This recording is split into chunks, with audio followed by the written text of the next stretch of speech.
3 நிமிடம் இயேசுவுடன். என் சிறு ஆட்டுக்குட்டியே, எனக்காக காத்திரு, நிச்சயமாக முடிவு உண்டு. கடன் பாடுகள், நோயின் பாடுகள், இனம் புரியா பாடுகள். கர்த்தருக்காக காத்திரு, ஜெபம் செய்து காத்திரு, நிச்சயமாக முடிவு உண்டு. மாதாந்திர மன்னா, மே மாதம், சங்கீதம் 27 அதிகாரம் 14 வசனம். கர்த்தருக்கு காத்திரு, அவர் உன் இருதயத்தை ஸ்திரப்படுத்துவார். திடமனதாயிருந்து கர்த்தருக்கே காத்திரு.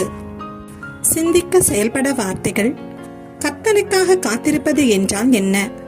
கர்த்தருக்காக நாம் எப்படி காத்திருப்பது? கர்த்தருக்காக காத்திருப்பதை பற்றி வேதம் என்ன சொல்கிறது?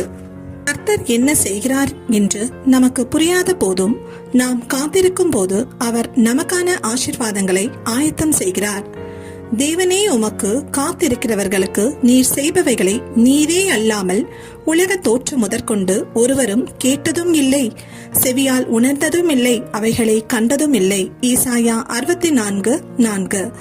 நம் தேவனுக்கு நிகர் யாரும் இல்லை. அவரால் மட்டுமே அற்புதம் செய்ய முடியும். அவருக்காக காத்திருப்போம்.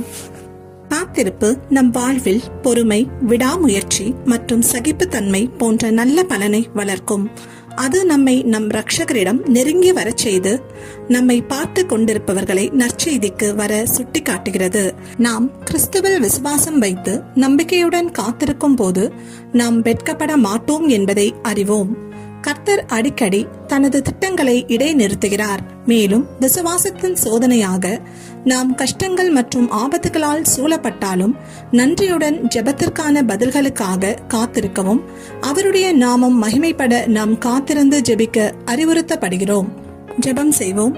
ஆண்டவராகிய இயேசுவே, தாவீதின் பல சங்கீதங்களுக்காகவும் அவற்றில் உள்ள பல உண்மைகளுக்காகவும் நான் கற்றுக்கொள்ள வேண்டிய மற்றும் பயன்படுத்த வேண்டிய முக்கியமான பாடங்களுக்காகவும் நன்றி.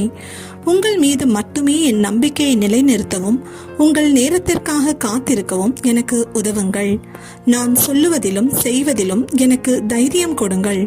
என் இதயத்தில் நம்பிக்கை, என் ஆத்மாவில் அமைதி மற்றும் கற்பிக்கக்கூடிய ஆவி உங்களுக்காக காத்திருக்கவும் உங்கள் நேரத்திற்காக காத்திருக்கவும் கற்றுக்கொள்ள எனக்கு உதவுங்கள். இயேசுவின் நாமத்தில் ஜெபிக்கிறேன். ஆமென். ஜெபம் எல்லாவற்றையும் மாற்றுகிறது. ஒவ்வொரு நாளும் இந்த ஜெபத்தை சொல்லி நீங்களும் மாற்றங்களை பாருங்கள். ஜெபமே ஜெயம். கர்த்தர் உங்களை ஆசீர்வதிப்பார்.